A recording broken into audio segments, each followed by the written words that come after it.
네, 여러분 안녕하세요. 오세훈하고 안철수가 단일화에 합의했다고 대서특필이 됐는데 뉴스를 끝까지 열어보니까 아직도 세부 사항에 대한 조율이 남아있대.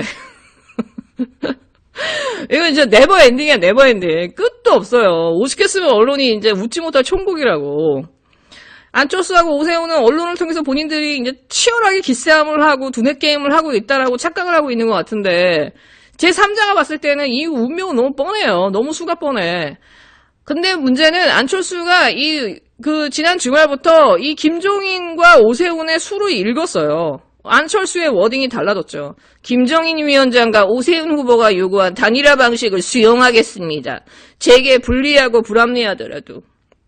그러니까 오세훈이 그래? 그러더니 뭐 하나도 수용 안 했구만 하면서 또 언론 플레이를 하니까 그것도 수용하겠습니다. 이제 만족하십니까? 다 수용하겠습니다.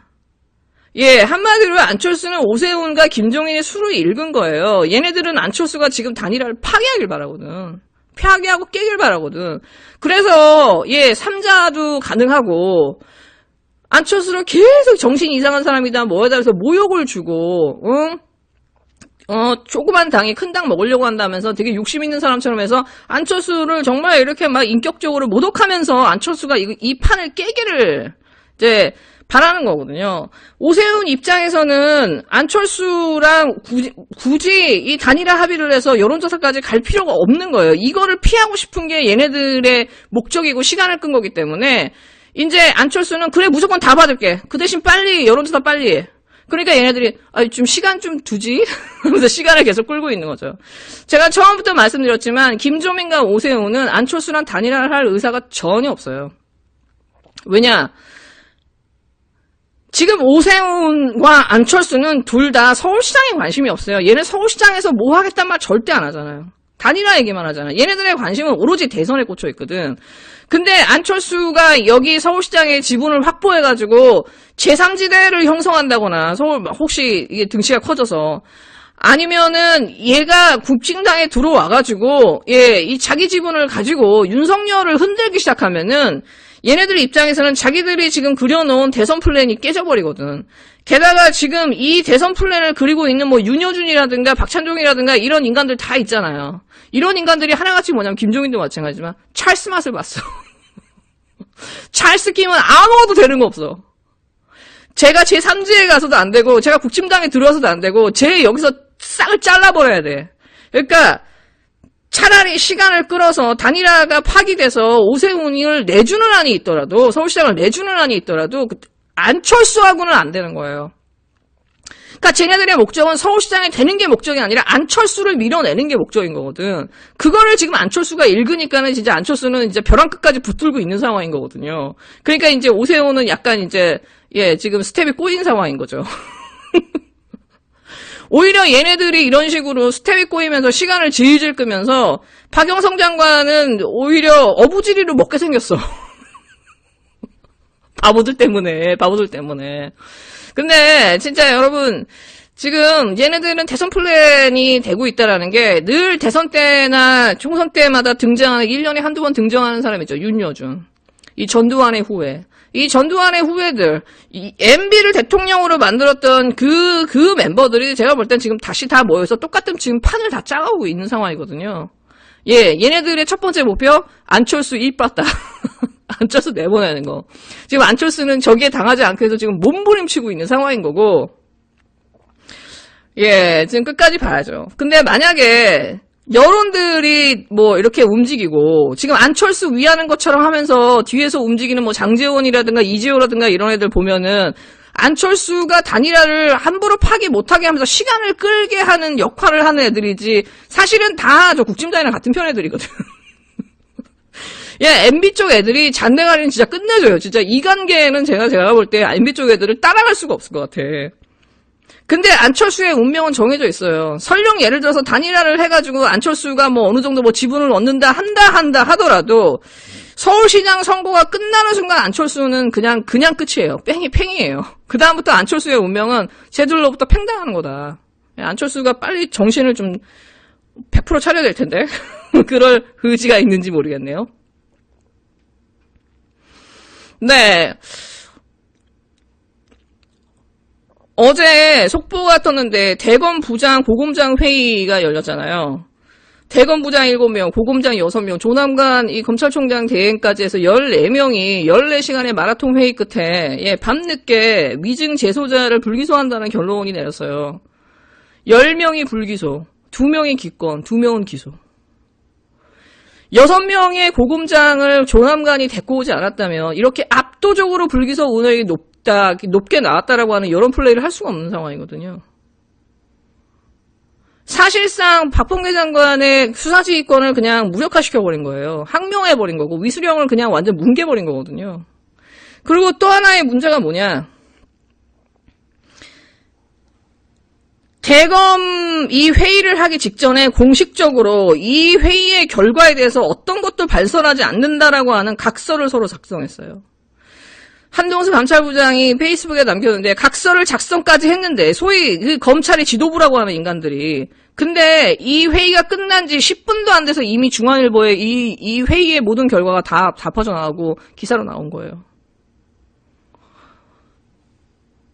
그리고 나서 지금 언론들이 하는 짓이 뭐냐. 조남관의 묘수가 통했다. 헛찌른 조남관. 조남관의 묘수에 혀찔린 박범계 뭐 이러면서 지금 조남관을 완전히 막 빨아주고 난리가 아니에요 지금. 이런 잔대가리는 소위 말해서 한동훈이나 윤석열한테 얘네들이 배운 거거나 뒤에서 지금 코치를 받고 있는 상황인 거 아니에요. 사실상 윤석열이 마쿠에서 수령 첨정을 한다 해도 과언이 아닐 만큼 패턴이 비슷하거든요. 박범계 장관 수사한다고 그러죠. 이문정 수사한다고 하죠. 계속해서 법무부 장관을 무너뜨리고 법무부 장관의 수사지휘권이나 자기들도 인정한 형성권을 그냥 완전히 뭉개버리고 있는 상황이거든요. 검찰이 계속해서 이 법무부와 행정부를 어떤 식으로 무력화시키는지 국회를 어떻게 가지고 노는지 언론을 어떻게 가지고 노는지 얘네들은 지금 다 꿰고 있는 거예요. 윤석열은 나갔지만 조남관을 통해서 이게 그대로 이어지고 있는 상황인 거거든요. 그렇다고 하면은 박범계 장관은 싸움을 비난을 감수하고라도 지금 이 고리를 끊어야 돼요.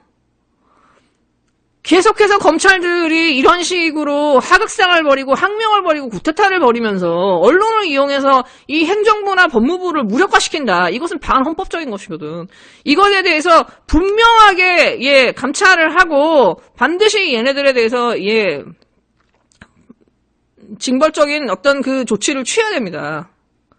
그러지 않고 계속해서 얘네들이 놔두고 얘네들이 계속 언론 플레이하면서 우리한테 보복하려고 그래. 우리한테 뭐 자천시켰어. 인사 보복하고 있어. 이런 식의 언론 플레이를 아예 못하도록 한다 하더라도 아예 개무시를 하면서 그냥 원칙대로 해야 돼요. 원칙대로 하지 않고 계속 그냥 싸우기 싫어서 뭉개고 회피하다가 그냥 이런 식으로 계속 끌려다니면서 끝내는 잃어버린 거거든요. 계속 빨간 선을 위반하고 있는데 그냥 그대로 내버려 두다가 그냥 이제 완전히 다 엉켜버린 거예요. 교통경찰이면은 그걸 정리를 해야 되는데. 선을 넘었을 때는 정확하게 그 문제를 짚어주고 응징하고 시시비비를 가렸어야 했는데 좋은 게 좋은 거라고 덮고 참다가 여기까지 온 거거든. 그러다 보니까는 이제는 선관위에서 그 박원순 고소인에 대해서 선거법이 아니라고 빛의 속도로 결과를 발표하잖아요. 설명도 없어요.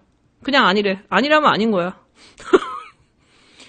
문재인 대통령의 말 한마디, 노무현 대통령의 말 한마디, 이재명 지사의 말 한마디도 전부 다 선거법 위반이라고 전부 재판에 넣었던 이 선관위가 박영선을 찍지 말라고 하고 민주당을 찍지 말라고 기자회견까지 한 이 공무원 일 선거법 위반이 아니라고 하면은 지금 도대체 뭘 어떻게 해야 될지 모르겠는 거예요. 지금 사법부도 검찰도 선관위도 언론도 지금 이 사회는 친문 유죄, 반문 유죄, 무죄예요. 문재인을 지지하고 민주당을 지지하고 민주세력을 지지하면 뭘 해도 다 유죄인 거고 국진당을 지지하고 지금 검찰을 지지하면 뭘 해도 다 무죄고 불기소고 다 저기 하는 거야. 지금 이런 사회라고 한다면 정권을 잡아도 국회가 180석이 있다 하더라도 이건 의미가 없는 거예요.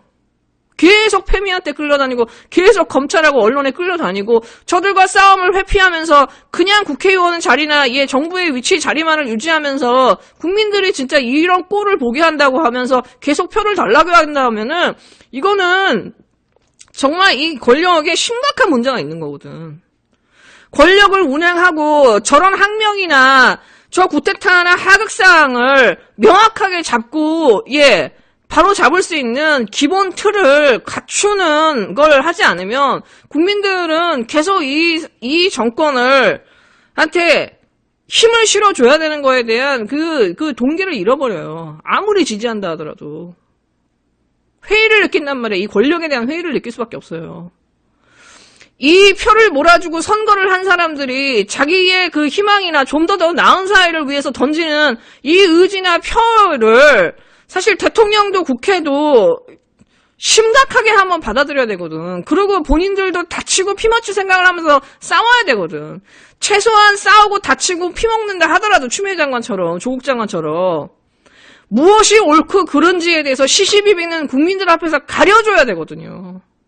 그래야 국민들도 함께 힘을 합쳐서 싸워주고 지지해줄 수 있거든. 저는 박범계 장관이 그런 부분에서 조금만 좀 강단 있게 힘을 내줬으면 좋겠어요. 박형준이 두 주먹을 불끈쥐고 민주당이 내 아픈 가족사를 들추면서 인신공격을 하고 있다. 내 가족을 건드리면 용납하지 않을 것이다 하면서 지금 뭐 길길이 날뛰고 있는데요. 피의자 코스프레를 하고 있지. 근데 이 박형준이 지금 와이프를 어떻게 만났는지 이렇게 상세하게 폭로한 내용이 지금 커뮤니티에 엄청 놀고 있어요. 근데 제가 보니까 이 박형준뿐만이 아니라 박형준 와이프도 장난이 아닌 것 같아. 조연화랑하는 사람. 이 LCT 앞에 있는 이상한 조형물이 하나 있는데 그게 18억짜리라고 그래요. 이거를 조연화랑해서 납품한 거라고 하거든. 이거 진짜 장난이 아닌 것 같아. 까도 끝이 없는데 박형준하고 조연이 이렇게 과정을 이렇게 보면요. 김건희하고 윤석열이 되게 많이 오버랩이 돼요.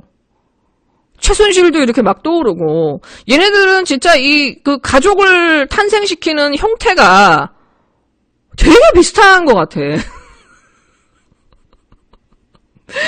되게 비슷한 것 같아요.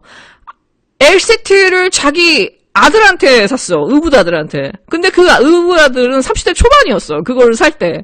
근데 아들한테 피를 받고서 팔거든요. 오를 때. 그러니까는 그렇게 피를 받아서 이제 가격을 올리려고 그때 샀겠죠. 근데 그러면 그 아들은 얘한테 사가지고 이 박형준한테 그걸 사가지고 그 돈을 엄마한테 줬을까요? 의붓 아버지한테 줬을까요? 그리고 그 아들은 그 LCT를 살 때 그 돈은 누구 돈으로 샀을까요?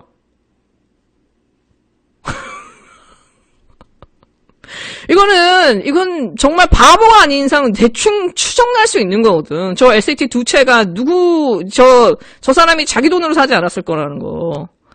그리고 아들이나 딸이나 그 돈을, 팔아가지고 누구에게 줬을 거라는 것들은 대충 보이잖아요? 그러면은 이거는 너무 뻔하거든요. 지금 빨리 검찰 수사가 들어가야 될 것 같아요. 네, 여러분. 최인호 선생님이 제 방송에 이 마이크 상태가 너무 안 좋다고 그러시면서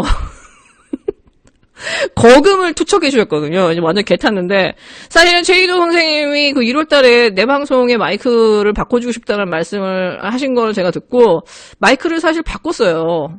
제가 슈어에서 보여로 바꿨거든요.